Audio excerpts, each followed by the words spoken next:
Olá, senhoras e senhores, bom dia, boa tarde, boa noite para vocês. Meu nome é Matheus Turini, professor de Filosofia e Sociologia, e hoje nós vamos falar um pouquinho sobre ele, Sócrates. Vamos lá então? Pequenos, para a gente falar um pouquinho de Sócrates, a gente precisa necessariamente contextualizar a filosofia socrática.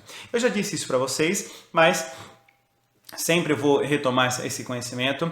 Quando a gente fala de história da filosofia e períodos da filosofia, a gente precisa entender que não necessariamente existe uma linearidade histórica aqui conhecida, por exemplo, com a história do Ocidente. Por que não, professor? Como assim? Não é assim, entra no século V, a gente sai da Idade Antiga e entra na Idade Medieval. Não é assim, entra no século VII, pré-história, século V, a.C., clássicos, não é desse jeito. Os historiadores da filosofia, eles têm um embate muito grande sobre esses períodos. Então, tanto é que eu já disse isso para vocês, mas agora eu vou repetir. Quando a gente fala de história, por exemplo, pré-socráticos, imagina-se que a gente está falando de autores que vieram antes do Sócrates. Pré-socráticos, antes do Sócrates. Só que, pequenos, Demócrito é considerado pré-socrático e é contemporâneo de Platão. Ou seja, Sócrates nasce, Sócrates morre, vem Heráclito e Heráclito é considerado aí Demócrito, e o Demócrito aí é considerado pré-socrático. Então, tem mais a ver com a característica da filosofia do que necessariamente seu período histórico, tá bom? Então, vamos lá, falar de Sócrates, que dá origem aos nomes de alguns dos períodos da filosofia antiga, pré-socrático e socrático, é falar exatamente de alguém que marcou a filosofia ocidental, tá? Então, vamos lá. Se os pré-socráticos, tá vendo aqui, ó, se os pré-socráticos, eles tinham uma característica de poder pensar na origem do universo, arquê, físis, nós já falamos sobre isso. Qualquer coisa, volta lá na aula sobre o pré-socrático. A filosofia socrática ela vai superar esse paradigma da natureza. Então nós vamos falar um pouquinho sobre o ser humano. Tanto é que a filosofia socrática é considerada a filosofia antropológica. Por que, professor? Porque o nome, ou o centro aqui da reflexão, é o ser humano. Nós vamos pensar sobre o quê? Sobre moral, sobre política, sobre ética, sobre felicidade. Existe uma crítica aos pré-socráticos que ficaram muito atentos para os socráticos nessa questão da natureza, e agora vem os socráticos pensando sobre essas questões do ser humano enquanto tal. Tudo bem, tá aqui, pessoas? Por isso que só uma questão, né? Quando a gente chega aqui, ó, no Renascimento, a gente costuma falar que houve uma passagem do antropocentrismo, do teocentrismo para o antropocentrismo. O ideal era a gente falar que houve um retorno, porque na história do pensamento ocidental já há uma preocupação aqui na filosofia socrática de valorização e pensar, reflexão sobre o ser humano. Tá bom aqui, pessoas? Tudo bem? Coincide com o período clássico da Grécia Antiga, que é o auge da democracia. E aqui, pequenos, nós temos aqui um paradigma a ser superado. Por quê? Qual era, professor, o parâmetro de educação? Qual era o ideal de educação que era colocado aqui nesse momento? Pequenos, se a gente olhar na formação das famílias aristocráticas, que Aristóteles significa os melhores, né, que dominavam todo esse período, a educação virtuosa, que na verdade é uma educação que a gente chama de arete, da palavra do grego, virtude, era o desenvolvimento do belo e do bom que estava presente nos heróis das narrativas de Homero e de Hesíodo. Então você lembra quando a gente fala, por exemplo, de Ilíadas, Odisseia? A Odisseia fala do rei de Ítaca, e esse cara, pequenos, é um cara que vai, nas narrativas de Homero, nas narrativas de Hesíodo, são heróis que valorizam o bem, que valorizam a ética, que valorizam o belo. Entende isso, pequenos? São heróis que vão valorizar a ideia do bem enquanto tal. E essa valorização do bem enquanto tal, dessa coisa heróica, mas aos modos, óbvio, mitológicos, é o que vai espelhar a educação da época. Entende isso? Então, ser bom e se aproximar desse conceito de belo mitológico era o ideal da formação dos jovens na Atenas da Grécia Antiga. Tudo bem? Nesse período da antiguidade clássica. Só que aí que tá, pequenos, a democracia e o desenvolvimento da democracia permitiu a criação de uma outra figura, a figura do cidadão. Professor, quem que é o cidadão? O cidadão é esse que participa e que tem voz nas decisões da polis. Ou seja, não sei se você percebeu, se outrora, e é bonito falar outrora, se outrora a gente tinha uma formação de educação voltada para o belo, voltada para o bem. Agora a gente tem uma formação voltada para a oratória. Por quê? Porque, afinal de contas, a sinalização ou o elemento de valorização da participação do indivíduo na democracia era pela oratória. Aprender a narrativa era de extrema importância, porque senão você não participa da polis, porque senão você não é ouvido na polis. Então, a democracia, com a democracia, a ART é a participação cívica. E como é que a gente faz isso? Pela oratória. Quem aparece então, professor? Aparecem esses caras que a gente chama de sofistas. Não tem como entender Sócrates sem posicionar ele no conceito dos sofistas. Professor, quem eram esses sofistas? Os sofistas pequenos são considerados os primeiros professores de sabedoria. Eram pessoas que viajavam de polis em polis, viajavam aí pelo mundo grego. Aliás, a gente sabe muito bem que o que a gente chama de Grécia Antiga, na época era chamado de Hélade, porque era conjunto dos povos de língua grega. Então o cara saía de Esparta e ia para Atenas, o cara de Atenas ia para Ítaca, o cara de Ítaca ia para Corinto, Mileia e por aí vai. E aí o que você tem? Eleia, Mileto, né? Então, essas polis pequenas, elas eram palco desses professores de filosofia, que iam lá para a Ágora. Essa imagem, ela representa muito bem isso, né? Eles iam para a Ágora, faziam suas aparições públicas, e ao fazer suas aparições públicas, eles acabavam aí conquistando seus alunos. Cobravam pelos seus ensinamentos, mas cobravam para quê, professor? Cobravam para ensinar a retórica. Tanto é, pessoas, que o Isócrates é considerado o pai da retórica. O Isócrates é um cara que vai valorizar, vai desenvolver a arte, a técnica da retórica. Tem uma frase, pessoas, do Gorgias, achei, que o bom orador é capaz de convencer qualquer pessoa sobre qualquer coisa. Ou seja, você percebeu qual que é o valor aqui colocado? O valor colocado é que o cara na retórica consegue fazer o convencimento. Tá bem aqui? Então, professor, dá para ganhar um debate sem necessariamente estar certo? Dá, na perspectiva sofista? Opa, a palavra sofisticado vem de sofista. Então, com o recurso de retórica sofisticado, o senhor consegue dar nó em pingo d'água. Já viu essa expressão, né? Professor, é possível que alguém ganhe um debate sem ir nele? Sim, pessoas. É completamente possível que alguém ganhe um debate sem sequer ter ido a um debate do segundo turno. Não sei se o senhor entendeu. O senhor percebe aqui que o poder de convencimento da retórica é o que valoriza, é o que está presente aqui nos sofistas. Para isso, pequenos, aí que está a grande questão, né? O que é bom por natureza é eternamente válido, mas o que é conforme a lei, esse é contingente. É o Hippias que está falando isso. Pessoal, o que ele está querendo dizer? Pequenos, a lei é uma criação minha e sua. As leis são convencionais. Veja, a palavra convenção aqui significa acordo. As convenções sociais, ou seja, os acordos sociais, são construções históricas minhas e suas, onde a gente concorda o que é bom e o que é ruim. Sabe aquela frase, o que é combinado não sai caro? É mais ou menos essa valorização dos sofistas. Meu Deus do céu, dirá os sofistas, não importa o que é a verdade absoluta e suprema, o que importa é o que a gente combina. O que importa é o acordo entre eu e você. Tá claro isso, pequenos? Professor, se as convenções sociais são uma construção minha e sua, então existe uma tendência ao relativismo, não? Exato, pessoas. Existe uma tendência, uma valorização dos sofistas ao relativismo. Por quê, professor? Porque pare para pensar comigo. Se a verdade é universal, fixa e eterna, então não existe possibilidade de eu te convencer na retórica. A retórica, o convencimento pela retórica só é possível se eu e o senhor não encontrarmos uma verdade fixa e eterna, e aí a gente tem que construir ela a partir da nossa retórica. Tanto é que a frase do Protágoras e Abdera é exatamente essa: o homem é a medida de todas as coisas. Professor, o que isso significa? Pequenos, eu e o senhor somos a medida de todas as coisas. Na hora de avaliarmos as questões, na hora de avaliarmos todos os parâmetros fixos da universalidade da verdade, eu e o senhor somos a medida. Entende isso?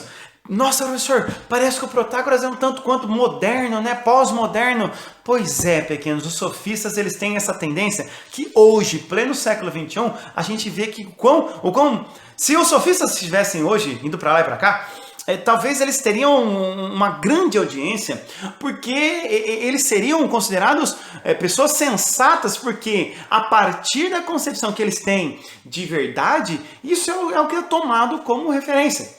Ou seja, uma relativização. Professor, mas eu que sou cristão, eu que sou religioso, eu tendo a pensar aqui na questão do, sei lá, na questão da verdade universal. Pois é, pequenos, eu entendo a sua versão, só que olha só que interessante. Vamos dar um pouquinho de crédito, e agora eu vou fazer uma defesa, né, no sentido de defender com unhas e dentes, mas no sentido de dar uma outra versão histórica. Pequenos, da onde a gente conhece? Da onde a gente sabe essas fontes históricas aqui? Senhoras e senhores, eu tenho que dizer para os senhores que o que a gente sabe dos sofistas é aquilo que os seus inimigos escreveram. Quem, professor? Sócrates, Platão e Aristóteles. É óbvio que Sócrates nunca escreveu num livro. Então, quando eu digo Sócrates, é óbvio que eu estou falando da boca de Platão. Então, aquilo que Platão e Aristóteles deixaram escritos sobre os sofistas é aquilo que se legitimou e perpetuou pela história da filosofia ocidental. Senhor, não entendi. O senhor ficou... Se o senhor fosse... E se a sua autobiografia... A sua biografia fosse escrita por um dos seus inimigos, quais seriam então as valorizações que haveriam nessa obra? Dos seus efeitos ou das suas qualidades? Muito provavelmente, na hora de eu te elogiar, eu muito provavelmente faria isso de maneira negativa.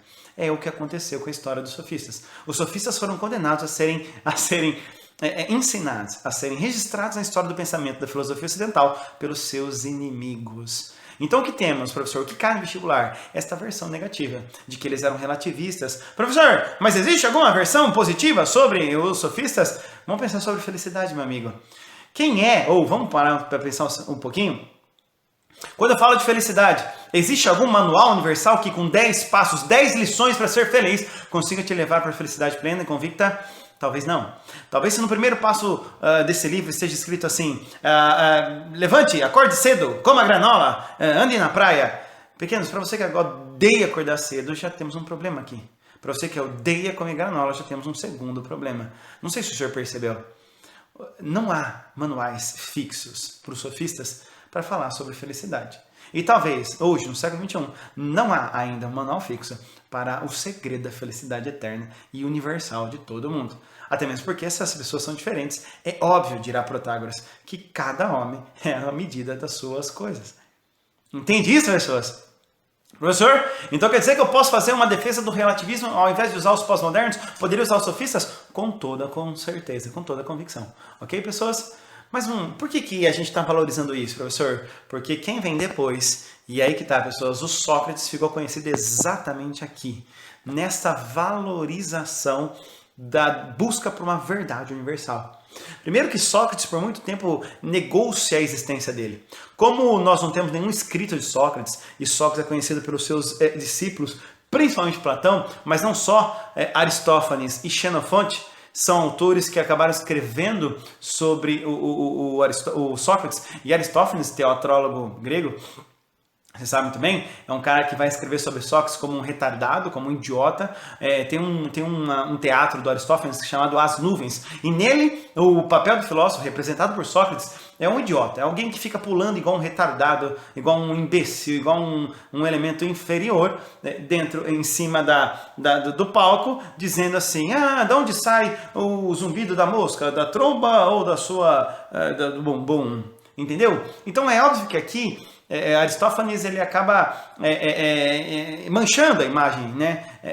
Maculando a imagem do Sócrates, coisa que o Platão vai odiar. E Platão dedicou-se a escrever muito sobre Aristófanes para poder contrariar essas suas versões. Então, o que nós temos? Nós temos aqui um personagem que é citado na obra de outros autores. Professor, então Sócrates existiu ou não? Por muito tempo acreditou-se que não, mas os fundamentos históricos e a busca histórica por essa personagem, então, bastante relevante na filosofia ocidental, fez com que encontrássemos aí alguns elementos históricos que levassem à constatação de que Sócrates, sim, este existiu. Filho de um escultor com uma parteira, Sócrates foi escultor, foi soldado, foi magistrado, até no fim da vida ser filósofo.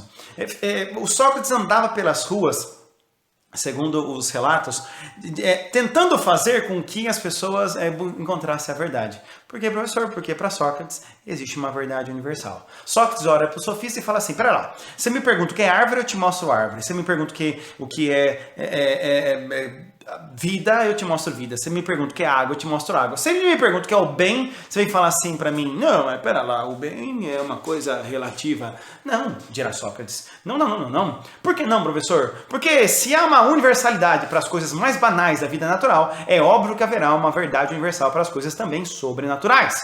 Para Sócrates.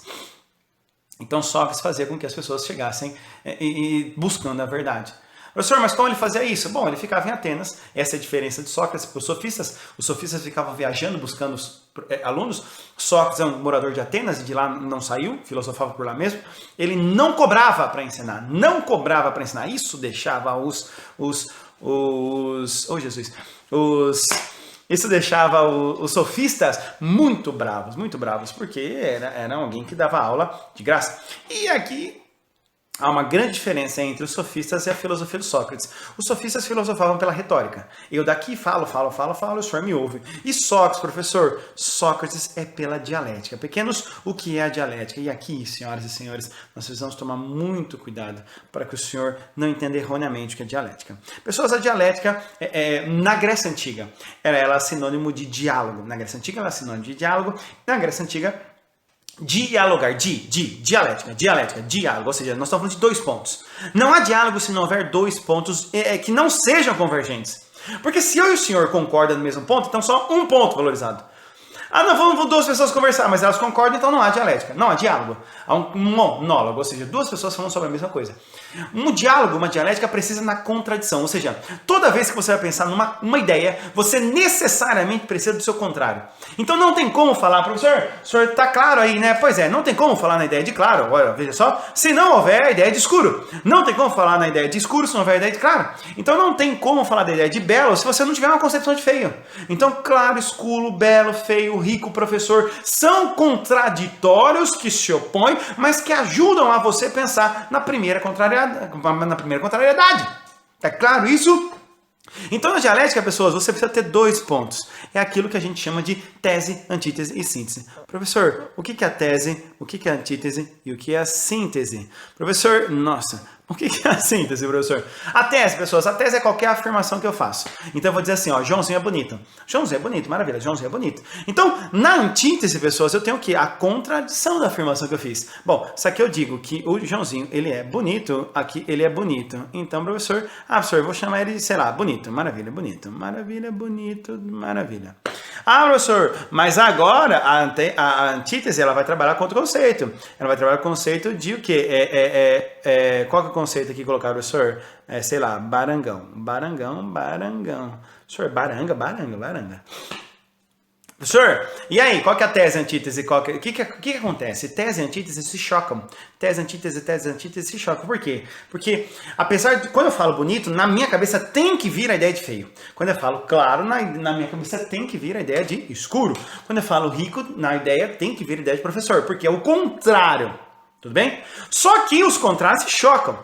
Então, tese e antítese fazem um exercício de choque. Por quê, professor? Porque o exercício de choque movimenta o pensamento para superar essa dicotomia. Então a ideia não é eliminar a contradição, mas é incorporar ela para superar. Entende isso? Então, você olha para alguém, eu digo assim, Joãozinho é bonito. Você fala assim, professor, há quem diga que sim. Então Joãozinho é feio? Ou seja, eu vou lá pro oposto. Joãozinho é bonito, ele é barangão. Então ele é o oposto. Você fala, professor, tese, antítese, síntese. Bonito, barangão. O que eu tenho aqui? Eu tenho aqui o nome pegável. Professor, o que é pegável? Pegável, pessoas, é a superação entre bonito e barangão. Professor, não entendi. Pequenos, bonito e barangão, aliás, a contradição da dialética, ela entende que na lógica formal, a gente elimina as contradições. Ou é ou não é. Não é assim na lógica formal? Você pega um computador, pega uma planilha de Excel, na hora de você alimentar ali a linguagem de programação, você não pode deixar as contradições aparentes ali. Professor, se eu não posso deixar as contradições aparentes, então como é que eu faço a lógica ali? Bom, você elimina a contradição. E na dialética não se elimina. Por quê? Porque eu e o senhor e as pessoas, elas convivem com as mesmas contradições aqui dentro de nós. O senhor quer passar em medicina e não quer estudar. Não é contraditório? Mas não existe esse sentimento entre o senhor? É caro como a neve, meu amigo. Ou como a água. Enfim. Por que, professor? Porque, pequenos, quando eu digo assim, eu quero passar de ano, mas não quero estudar, são contradições, mas ela habita em você. Professor, eu quero ficar solteiro e namorar ao mesmo tempo.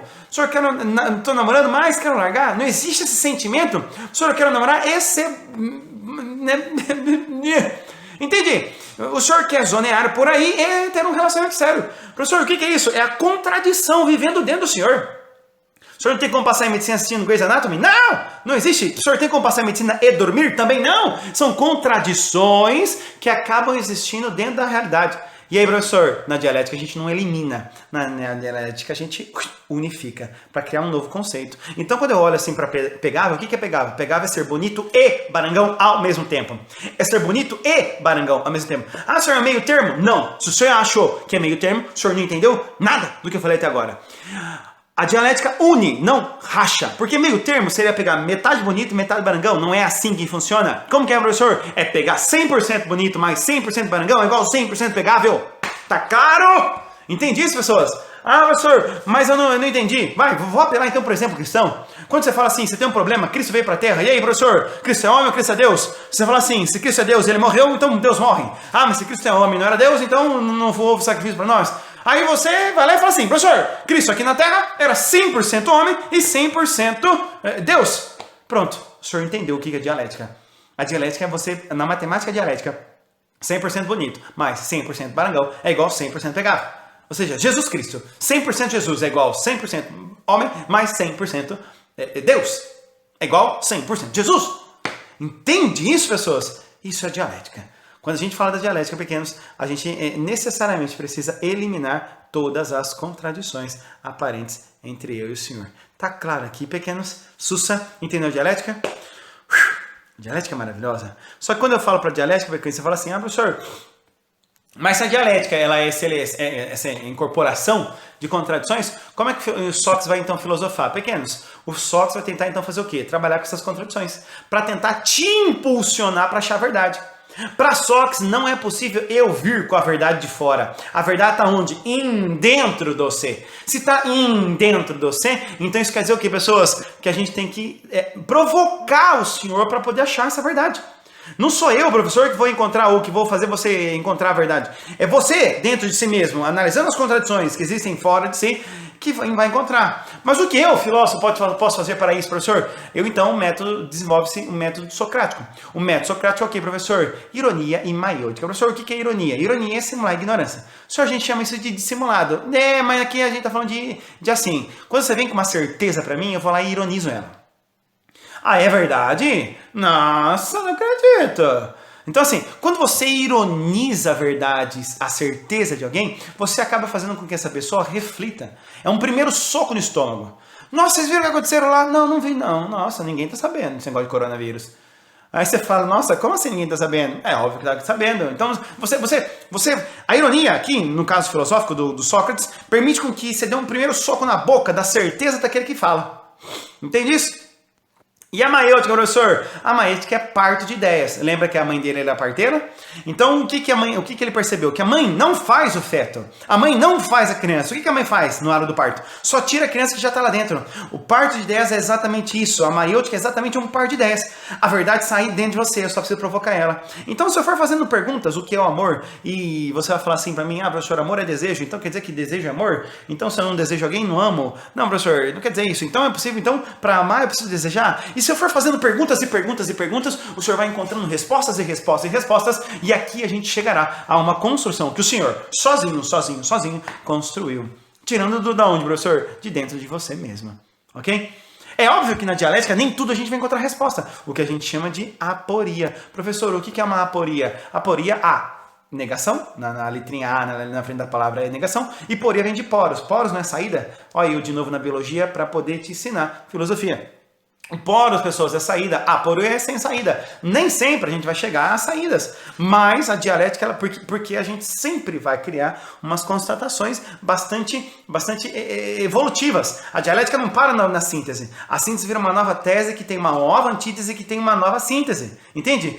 Bonito, barangão você tem pegável, mas pegável você tem o nem lascando, professor. E aí, é o que tá tendo. Então você percebe que a gente vai ao infinito e além com a reflexão dialética. Professor, então quer dizer que a construção do conhecimento acontece de dentro para fora? Pois é, essa é a frase do Sócrates. Conhece-te a ti mesmo. Conhece-te. Conhece a ti mesmo. Professor, mas então quer dizer que eu não vou escutar as vozes dos sábios? Não. É que existe dentro de você o que o Aristóteles chama de daimon. Professor, o que é daimon? Daimon é um deus. Na verdade, é um gênio interior. É aquilo que o Santo Agostinho chamou de intuição no século V depois de Cristo. O que a gente tem aqui, professor? Sabe aquele sexto sentido, aquela voz que você fala, isso é Daimon, isso é a intuição humana, ou seja, o conhecimento está dentro. E eu preciso consultá-lo. Erroneamente faz aqueles que não consultam suas próprias intuições. Professor, então Sócrates abalou todo esse estrutura dos sofistas. Sim, Sócrates abalou todo esse estrutura dos sofistas. O que fez ele ser condenado. Condenado ao quê, professor? Existe um problema aqui, porque o oráculo de Delfos falou que o Sócrates é o cara mais sábio de toda a Atenas. E isso gerou um certo ciúme.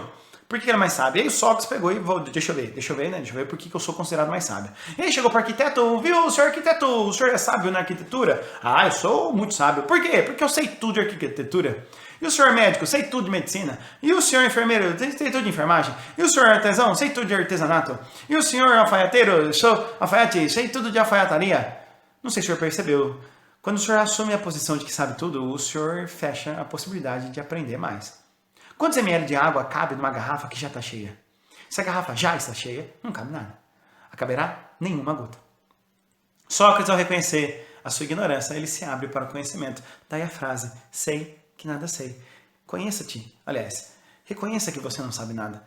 E nessa pseudo-ignorância, o senhor conseguirá alcançar bastante conhecimento. Sócrates é condenado. Condenado pelo quê, professor? Primeiro, corromper a juventude. Por que corromper a juventude? Imagine todos os jovens de Atenas fazendo um questionamento contra os sofistas. Isso acaba fazendo com que as pessoas fiquem irritadas. Desrespeitar os deuses, porque quando ele fala desse deus ingênuo, interior, ele fala, poxa, ainda mais um povo politeísta igual os gregos, poxa, Sócrates, tá tirando nós, né? E contrariar a democracia ateniense. Por quê? Porque ele fala, os senhores contrariam a democracia que os senhores pregam. Por quê? Porque eu tô aqui falando coisas diferentes dos senhores. E qual que é a solução que os senhores têm? Me matar. No exato momento que os senhores me matarem, os senhores provarão que eu estou certo. Os senhores não são democráticos. E aí, professor? E aí que Sócrates faz a sua defesa no dia da sua morte? Propõe para Sócrates reduzir sua pena. Fala assim, Sócrates, propõe qualquer outra coisa para Sócrates. Pelo amor de Deus, propõe outra coisa. Propõe, sei lá, assistir Rebelde. Um castigo maior do que esse. Você... E aí ele fala, por pior que seja, ou por menor que seja, meu castigo. Assumir, ou trocar por uma outra pena, seria assumir que eu estou errado. E eu sou errado do quê? De pensar. Mas Sócrates, você morrerá! E aí vem a reflexão de Sócrates sobre a morte. Quem disse que a morte é algo ruim? Por quê, professor? Porque é incrível como as pessoas elas têm certeza de que a morte é algo ruim. E é interessante como ninguém sabe o que é a morte. Ou o que há depois da morte. E aí voltamos à questão de ignorância.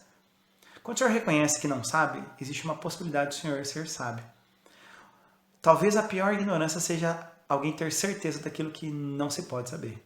Alguém ter certeza que a morte é algo ruim é necessariamente algo muito ignorante. Porque o senhor tem certeza daquilo que ninguém sabe. Sócrates diz assim para todos que ficam, eu vou para a morte, os senhores ficam para a vida. Quem se deu bem? Não sei. Se Sócrates visse hoje o coronavírus e todas as questões do nosso governo, talvez ele diria, que bom que eu fui antes que os senhores, para não sofrer essas peripécias do destino. Entende isso, pessoas?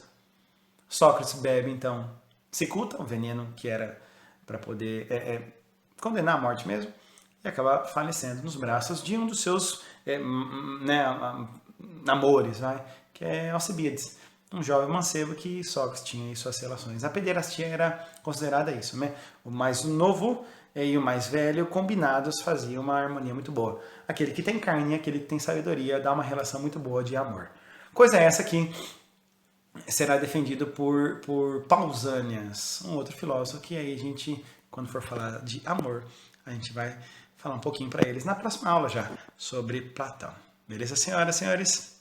Até mais.